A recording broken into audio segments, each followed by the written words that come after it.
Every time we read, we just keep forgetting. At times it can get annoying, but this is how the brain works. As students, as doctors, as nurses, as engineers, as teachers, as whoever we are, we want to still be able to retain certain knowledge in our lifetime. But the brain does not just allow it. Even though we still end up retaining certain things, they are not just because our brain held to them, they are because they keep reoccurring in our life, and so we just cannot forget them because they keep showing up. And that's why doctors cannot forget dosage of drugs that they prescribe all the time. Nurses can never forget procedures or dosage of drugs that they administer all the time. But the act of forgetting by the brain, or the decline in memory retention over time, has been described as a natural process that we call the forgetting curve. I mean, just try to imagine if you remember everything you've ever learned in your life, everything that's ever happened to you. It will just be awful, because you remember not just the good part but the bad part as well. Every bad thing that ever happened to you, you remember them up to detail. The brain helps us to forget these things so that we can move on. So if you don't forget things, you can never move on. Every heartbreak, every failed relationship,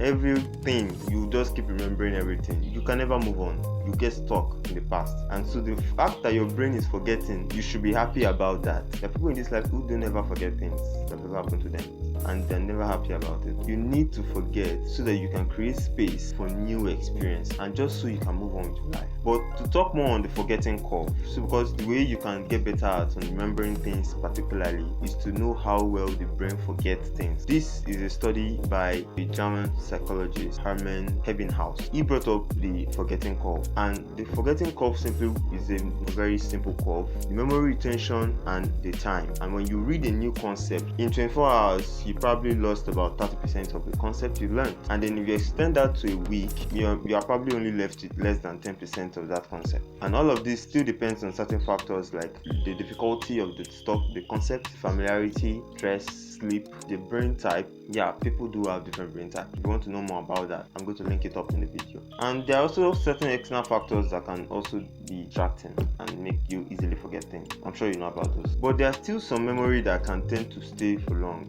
Now, this brings us to another concept that we call the strength of memory, which simply means how strong a memory is in our brains. And if they are very strong, they tend to last longer. This depends on two key factors, a lot of factors, but two key ones. One is how meaningful the concept is to you.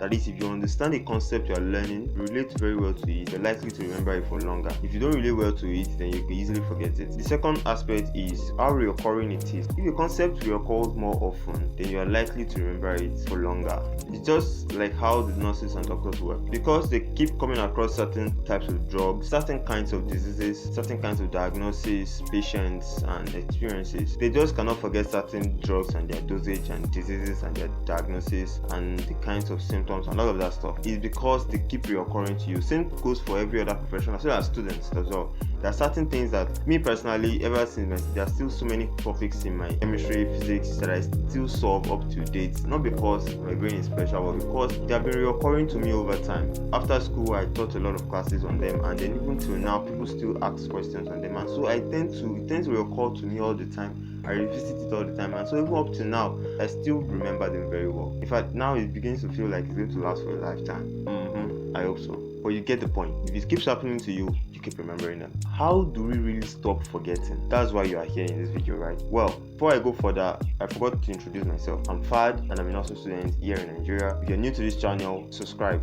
Please like and subscribe this video now. To never stop forgetting, or to train your brain to remember certain particular things, there are two ways to go about it. First is better memory representation, and second is repetition with active recall. The first one first. Better memory representation simply means representing a new information or new knowledge with elements of knowledge you already have in your long-term memory. Then you can easily remember those new knowledge. What do I mean? Mnemonics. I'm talking about mnemonics technique. Mnemonics is simply technique to remember or retrieve information easily, right? So you represent new information that are foreign to you with elements of long-term information or that you already have in your brain that you can easily remember, so you don't forget that thing. For example, you're just learning tuberculosis for the first time in your life. Tuberculosis. Instead of just learning tuberculosis as tuberculosis, because it's very foreign to you and you can't put the whole words in your head and you feel like you can forget it easily, you just learn tuber. And because tuber, like tuber of yam, is something you know very and can easily remember. You go, what's that disease? Tuber of yam. Oh,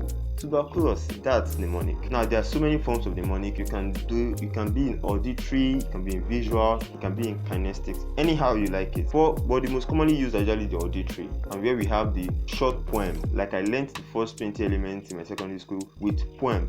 It was very off. I still remember it to date. We also have acronyms and initialisms, using the first words of the sentence or the concept you're trying to learn and just try to make sense of it, and then you have mnemonic. How do you get better, or how do you become pro at utilizing mnemonics in your studies? Well, that's a video for another day, so you better subscribe. Second aspect of not forgetting things or always remembering particular things. How do you utilize it? The second one is repetition based on active recall. And what are we talking about here? We're talking about spaced repetition. What is spaced repetition? Like it already sounds. You read based on how often you forget. I made mention of forgetting curve in the beginning of this video, that you forget things immediately you read them. And in 24 hours, you probably lost about 30%. What happens if you revisit that concept after 24 hours? Or if you forget it too easily or too often, and maybe in 2 days you've probably lost about 70%.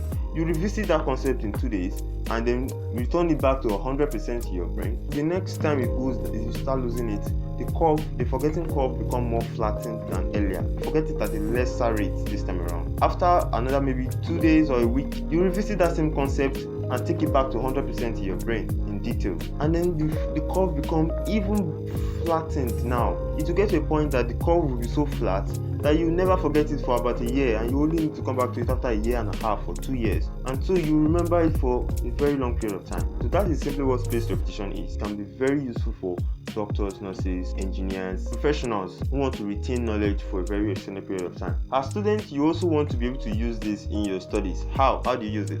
Well, I already made mention of spaced repetition and how you talk about that, but you can also implement it in your reading timetable or reading plan. I already have a video on that. I hope I link it up here. Spaced repetition can be implemented in your reading timetable. I've already talked about how to make a very effective reading timetable. Well, how do you fix in those courses in your reading timetable? You can fix them based on how often you forget them.